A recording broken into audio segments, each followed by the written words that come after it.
Welcome, bloggers, and thank you for joining us for TasteLive's Cafe 140 live from Krutz Family Cellars and Sheldon Wines here in Santa Rosa, California. We're having a really good time today. I'm your host, Joel Quigley of TasteLive and Creative Furnace. We've got a house full of people here. We are wrapping up harvest here in Sonoma County. It couldn't be any more exciting. We've been doing all kinds of fun things today. So we're tasting with winemakers Dylan Sheldon and Patri Krutz. Excuse me. There are fruit flies in the house who share the state-of-the-art urban winemaking facility. Yeah, I just got one down my throat.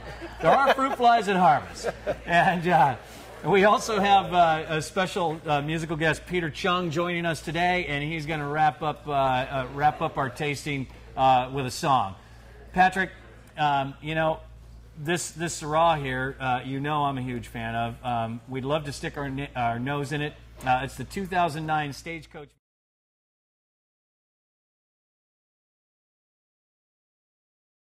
Viognier in this Syrah. So, bloggers, let's get busy on this. Tell us what you think on the nose. Share your thoughts with me here.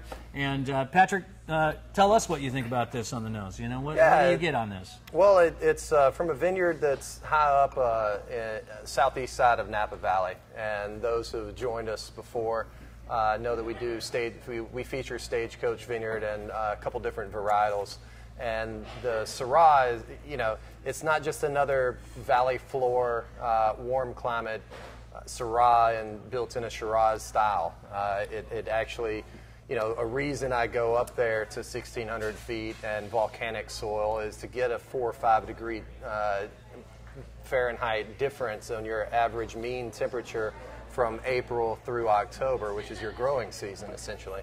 So, so it's a different beast altogether to tame and capture. So, and this particular vintage in 2009, very beautiful, you know, nice, steady growing season. No challenges such as 10 and 11 necessarily. So it lent itself to doing a 10% co-ferment and with Viognier.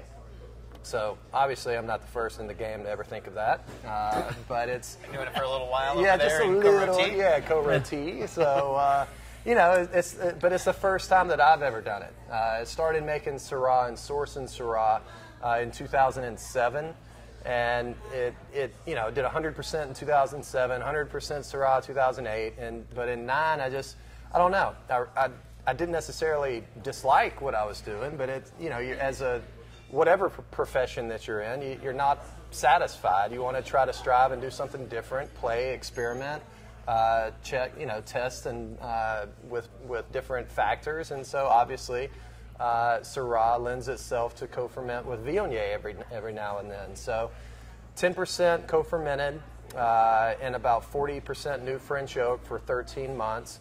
And what the Viognier did for me is it downplays a little bit of the darker, you know, gamey qualities of Syrah, what it can be, and it also suppresses some of the, even though there is pepper and spice there, but it suppresses a lot of the really dark, chewy peppers, black pepper. So yeah, and what it does is it lifts the aromatics. So it's more of an aromatically floral style Syrah, and that's directly related or linked to the Viognier that's co-fermented. So. Right, and MM Wine right here, he's right there with you.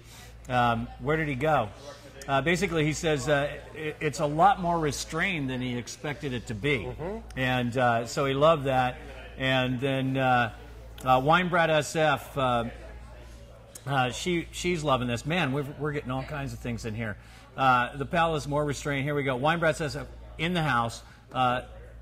Love this vineyard, but Krutz makes this Syrah even better. Viognier, ?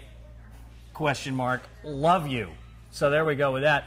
Brain wines, deep dark brooding with amazing incense and fresh forest notes. Well, the forest notes is certainly a characteristic of Stagecoach Vineyard. Even my Cabernet Sauvignons, Malbec, and the Petit Verdot that I'm playing with a little bit now, it all lends itself to that forest floor, pencil shaving, you know, that kind of quality. that is Stagecoach Vineyard, and a lot of what I think where you get that from is certainly the soil composition being volcanic versus sandy loam or Rutherford dust. You know, it's both the soil and the elevation that you get up there that's kind of unique to that particular site, which, you know, before Jan Krupp planted back in 1991 was his first plantings. You know, everybody said it's too cool you'll never grow, you know, world-class Cabernet Sauvignon up there, which is what he started with. But I mean, it's such a big vineyard. I mean, it's 850 acres, and they're growing. It seems like another 100 acres every year. But you know, it's part on Atlas Peak, part Pritchard's Hill. And so you get a lot of different little nooks and crannies and different little microclimates within the same vineyard. So, you know, a lot of people say, oh, a Stagecoach Vineyard, when, you know, it can be totally different stuff within the same vineyard. It's almost its own appellation. It really is. Well, Wine Harlots here, they say, oh my, I'm in love. Blackberry spice, deep, dark, intense, but approachable. UC Beau, bless you for playing the Petit Verdot. Playing with Petit. Playing with. There we go. I'm doing the same this year. Oh, UC's making some wine too. Right. Good for you. Divine wine time. Syrah like this is long, flowing, elegant, and silky nightgown draped over you after a hot bath. Wow. That's a winner there. Like I said, I think you can tap these people in the right coffee. Now, Pat, I can't recall, in 09, did you use any amount of whole cluster at all in the fermentation with this, or did you de-stem? Because it was kind of a cooler... It was. We de-stemmed 100%. Mm-hmm. So it was all, you know, versus 2010, we did a little bit of whole cluster. Even though it was a kind of a cooler year in 2010, there was still that longer hang time. Yeah. So strangely enough, there was more lignancy in some of the 2010 stems that I saw in 2009, which you wouldn't necessarily associate with the two vintages. But, you know, and it took a long time for the Viognier to really integrate after bottle. It was one of the longer bottle shocked wines that I've done, which really, I almost thought that I overdosed it with Viognier for the first, I don't know, year in bottle. I mean, literally. I've overdosed with Viognier. And so it's overdose or overdosed? Yeah. Overdosed. Okay. No, it's just... But it's, you know, you had it in barrel. And before going to bottle, I was like, all right, that's going to be beautiful. I think it's going to be really good. How long did you have to bottle age it before that aspect sort of reconciled? We really released this, I don't know, maybe 4 or 5 months ago, so it was over a year. Mm-hmm. It was about a year and 4 or 5 months. Yeah, it's changed a lot in it really has. Last couple months. It really has. It's just kind of integrated. You know, like you were speaking with the Deviant, and you know when the wine really comes together, as you've seen it through crush, and you've seen the baby pictures, and then they get all put it in, capture it in bottle. And then finally it opens, and you're like, all right, I didn't screw this wine up. So it's lucky, always good to come back. And it did just get a 94 points in Enthusiast, and top 100 right? wine of the year. Awesome. That'll be out in December's issue.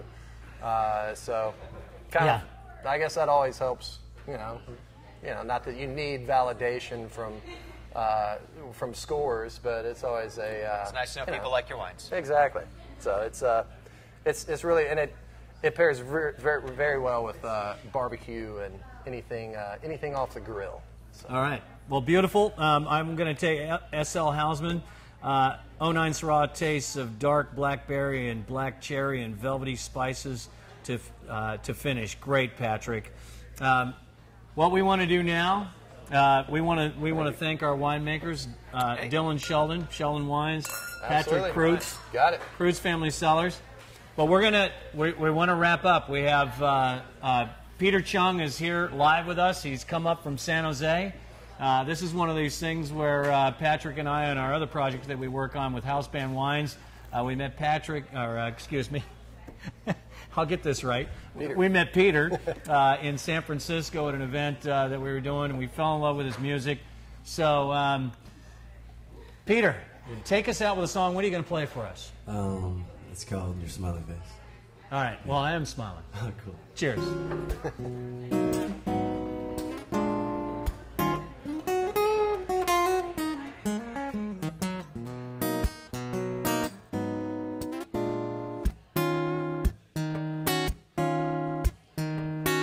People always say you're happy, and people always say you smile.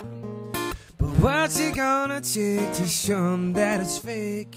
Your smile ain't gonna last a night, yeah.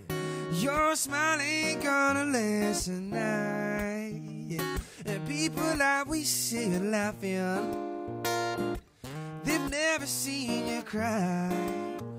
But I seen it once before, it fell to the floor. When people even say goodbye, when people even say goodbye. And there's a lesson to learn from this. You gotta cry when you need to cry. Let everybody know, let your secrets go, and you feel like you're in control. You'll feel lighter in your soul. Oh.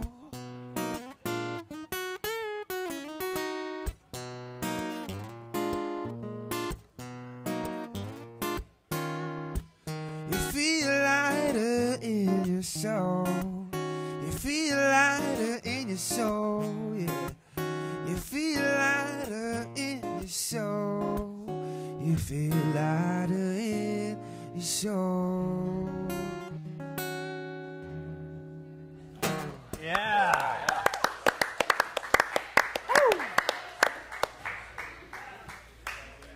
All right, thanks Peter Chung for joining us today. We want to thank Patrick Krutz for sharing, all these beautiful wines today, and Dylan Sheldon from Sheldon Wines.